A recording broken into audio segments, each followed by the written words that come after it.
Hello friends, मैं हूँ Komal and welcome to my blog. तो आज है तीज, तो उसके लिए हमने यहाँ पे तैयारी करना शुरू कर दिया है। तो सबसे पहले हम यहाँ पे प्रसाद बना लेते हैं तीज का।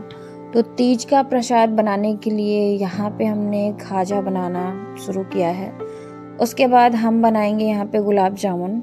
तो गुलाब जामुन बनाने के लिए हमने यहाँ पे गुलाब जामुन के बॉल्स जो हैं वो पहले ही रेडी कर लिए थे और चाशनी बनने भी रख दिया था। फिर हम उसे बारी बारी करके फ्राई करेंगे और फ्राई करने के बाद जब वो गोल्डन ब्राउन हो जाएंगे तब हम उन्हें सीधा चाशनी में डुबो देंगे और उन्हें सोख होने के लिए रख देंगे। तो तीज का व्रत आप सबको ही पता है कि भगवान शिव और माता पार्वती के लिए मनाया जाता है। हम हिंदुओं का ये त्यौहार होता है।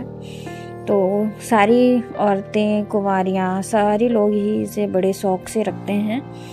तो यहाँ पे हम अच्छे से प्रसाद बना लेते हैं, तैयार कर लेते हैं। तो प्रसाद जो होता है हमारा वो हम पूजा घर पे ही बनाते हैं, मतलब पूजा रूम पे ही बनाते हैं, उसके बाहर नहीं बनाते हैं। तो हम जब भी प्रसाद बनाते हैं पूजा का या कुछ भी, तो हम पूजा रूम में ही बनाते हैं। तो यहाँ पे हमारा प्रसाद बन के तैयार हो गया है। तो हमने यहाँ पे अच्छे से इन सारे प्रसाद को रख दिया है ढककर। अब हम चलिए करते हैं पूजा की तैयारी। तो सबसे पहले हम यहाँ पे भगवान शिव, माता पार्वती का आसन तैयार करते हैं। तो सबसे पहले हम यहाँ पे आसन तैयार करने के लिए चौक बना लेते हैं, जो चौक होता है। तो यहाँ पे हम चावल, आटा, हल्दी, कुमकुम, इन सारी चीज़ों का उपयोग करते हैं चौक बनाने के लिए। यहाँ पे अच्छे से चौक बनाने के बाद, अच्छे से तैयार करने के बाद यहाँ पे फिर सारी सामग्रियाँ रखी जाएंगी और शिव पार्वती की पूजा की जाएगी। ये हम अच्छे से उसको डेकोरेट, तो चौक को और सजाने के लिए हम उसे डेकोरेट करते हैं गुलाब की पंखुड़ियों के साथ। और यहाँ साथ ही हमने यूज़ किया है गेंदे की फूल भी। तो गेंदे के फूल को हमने अच्छे से उसके फ्लावर्स को अलग अलग कर लिया था। उसके बाद हम उसकी भी पंखुड़ियों के साथ इसको डेकोरेट कर देते हैं। तो पूजा में जो जो सामग्रियाँ लगती हैं हम यहाँ पे सारी चीज़ें उन्हें रख लेते हैं, क्योंकि हमको पूजा के टाइम पे बार बार उठ के लेने की दिक्कत ना हो। तो यहाँ पे हमने चौक बना के रेडी कर लिया है। ये लगभग हमारा चौक बन के रेडी हो गया है। तो ये आप देख सकते हैं हमारी पूजा की सारी सामग्रियाँ यहाँ पे रख दी गई हैं। हवन भी तैयार है। ये हमारा जो फुलेरा है वो भी तैयार हो गया है और इसे हमने लाइट के साथ सजाया है फुलहरे को।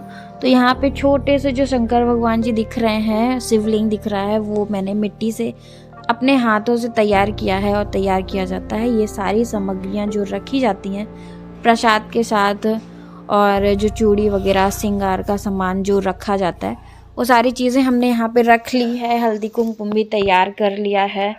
तो यहाँ पे दीप जला दिया है और फिर हम यहाँ पे सुनेंगे कथा और फिर हमारी पूजा हो जाएगी कंप्लीट।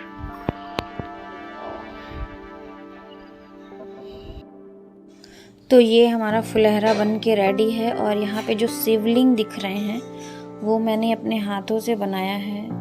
ये आप देख सकते हो थाली के ऊपर, ये मेरे शिवलिंग जो है ये मैंने खुद अपने हाथों से बनाया है भगवान शंकर को। तो यहाँ पे ये मान्यता है कि आप तीज के व्रत के दिन खुद से भगवान शंकर की या माता पार्वती की, दोनों की ही साथ में, या तो शिवलिंग को अकेले ही आप खुद से मिट्टी से उन्हें बनाएं।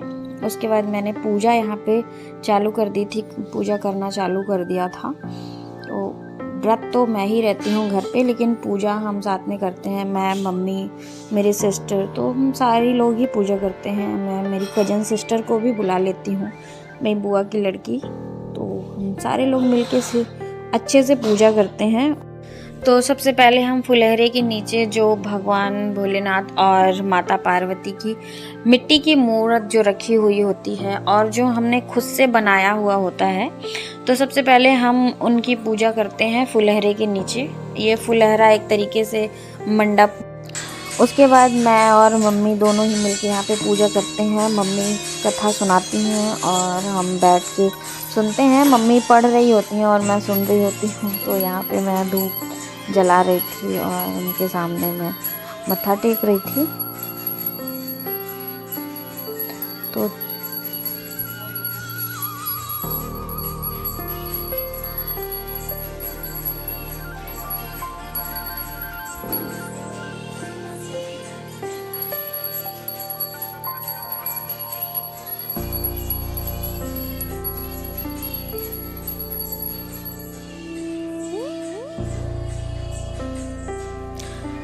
तो यहाँ हमारी तीज की पूजा संपन्न होती है। अब मैं यहाँ पे चंदन लगाऊंगी।